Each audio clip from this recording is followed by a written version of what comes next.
Giovani, buongiorno e ben ritrovati sul canale di Neapolis 1926. Per prima cosa iscriviti al canale, è gratis.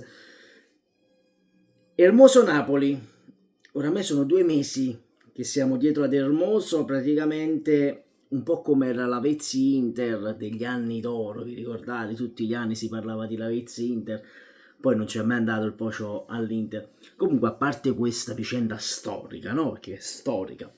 Mi raccomando, il tasto like e il commento perché sono fondamentali, perché grazie ai like e ai commenti YouTube fa apparire questo video nei video consigliati proprio di YouTube e quindi vi esce anche nelle home.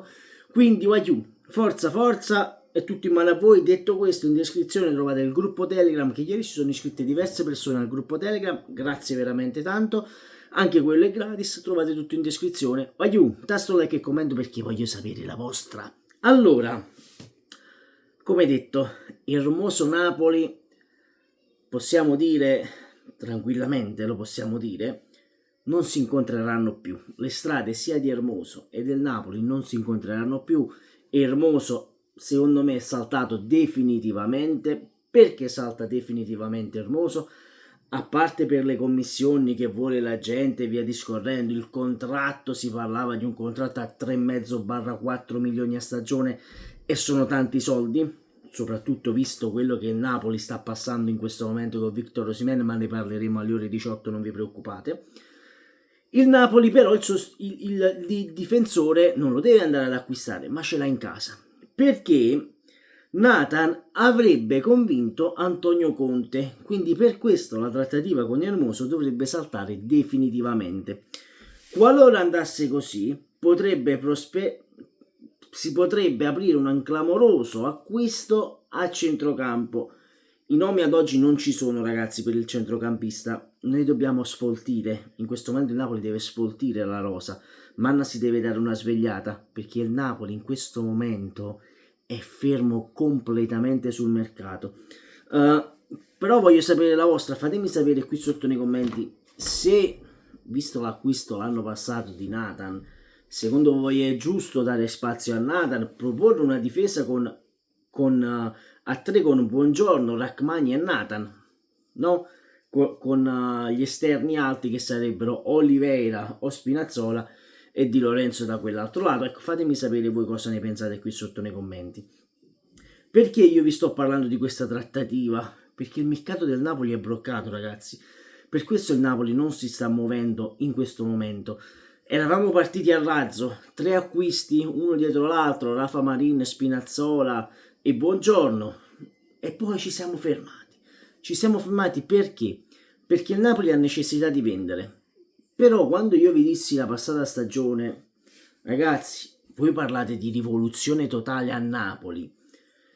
Ma chi è quel folle che si va a prendere un giocatore del Napoli dopo una stagione pessima come l'abbiamo fatta l'anno scorso, arrivando addirittura al 10° posto in classifica? Chi è quel folle, vai giù?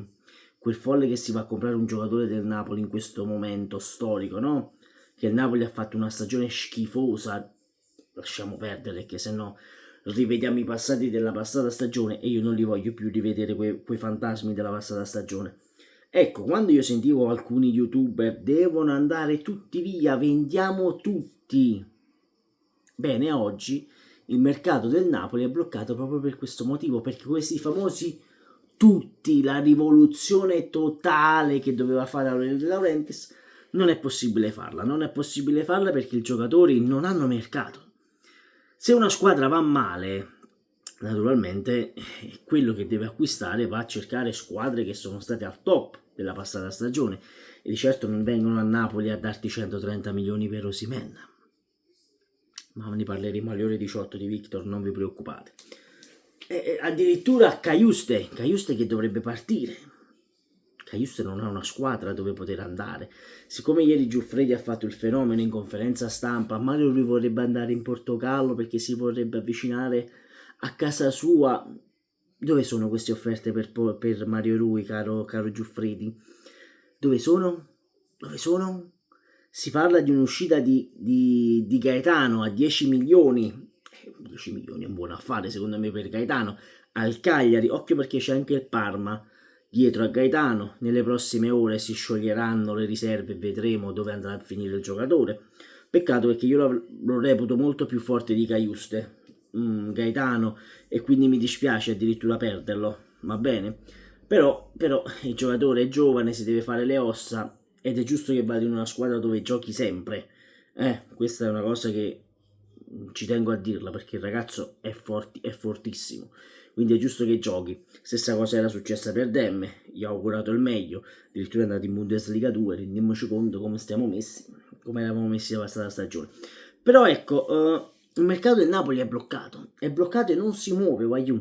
Se il Napoli non riesce a fare almeno 3 o 4 uscite di giocatori nelle prossime settimane, Guagliù, ce lo diciamo qua. Io e altri 8.000 iscritti, che mi auguro diventino 10.000, 10.000 entro la fine della stagione. Il Napoli ha fatto un mercato, non è che abbia fatto questo chissà grande mercato, diciamoci la verità, mo perché ha preso Buongiorno, ma se tu non pigliavi Buongiorno, hai preso Rafa Marin, che viste le ultime uscite addirittura l'hanno bocciato tutti, Rafa Marin è stato bocciato su tutte le linee, addirittura già etichettato come il barocco della situazione. Vabbè, lasciamo perdere perché io l'ho detto, sono amichevoli estive, i carichi si fanno già sentire.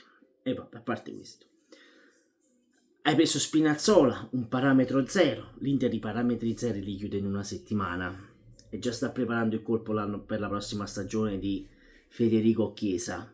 Rendiamoci conto, vabbè. Quindi fatevi 2 domande. Quando io vi dico che Marotta come dirigente ci sapeva fare, era per questo motivo qui pure le uscite Marotta le faceva subito. Noi per piazzare qualche giocatore, noi dobbiamo sperare la Madonna di piazzare qualche giocatore e di riuscire a sbloccare la situazione calciomercato, perché a oggi si parla sì questo grandissimo, il colpo da 90 a centrocampo se Napoli non va su Hermoso. Chi sarebbe questo colpo da 90? Cop Mainers? E dove li prendi 60 milioni se non vendi Osimhen? Perché poi bisogna collegarle, no? Queste cose. Il Paris Saint-Germain era arrivato a 80 milioni. Ragazzi, ma io per 80 milioni io non te lo vendo Osimhen. Però guardate, quando io vi dissi questa cosa della clausola rescissoria 10 milioni a stagione, potrebbero rovinarci la stagione nuova. E non vi credete perché c'è Conte sistemi tutto con la bacchetta magica. Conte non ce l'ha la bacchetta magica, voglio, diciamoci la verità. Conte è un grandissimo allenatore, ma il grande allenatore ha bisogno anche di grandi giocatori, questo lo dobbiamo dire. Se lui mi dice io Victor non lo posso allenare perché deve andare via, e deve andare via per forza, ragazzi, perché Osimhen ha un contratto a 10 milioni a stagione, il Napoli non può permetterselo. Quando io sento dire Osimhen può rimanere a Napoli, a me allora la tachicardia, voglio boom boom boom boom, il cuore a 1000, perché dico voglio questo dobbiamo fare il rinnovo a Cavara, dobbiamo una cosa, l'ultima cosa, l'ultima e poi chiudo il video. Criscitiello detto Piscitiello ha parlato di Giuffredi, visto che ieri ha fatto il fenomeno di Giuffredi, no? Non abbiamo mai contrattato con la Juventus. Criscitiello l'ha detto, tu ci hai trattato con la Juventus, sei pappa e ciccia con Giuntoli, non fare il fenomeno.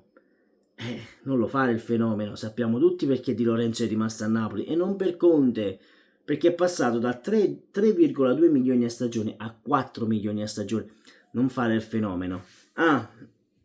Di Lorenzo che parlerà il 26 al teatro di Castel di Sangro.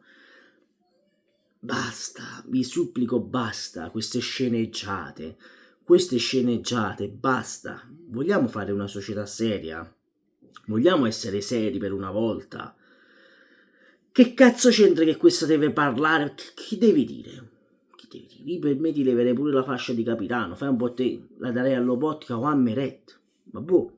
Comunque, detto questo, fatemi sapere voi cosa ne pensate qui sotto nei commenti. Sempre e comunque forza Napoli. Ciao a you!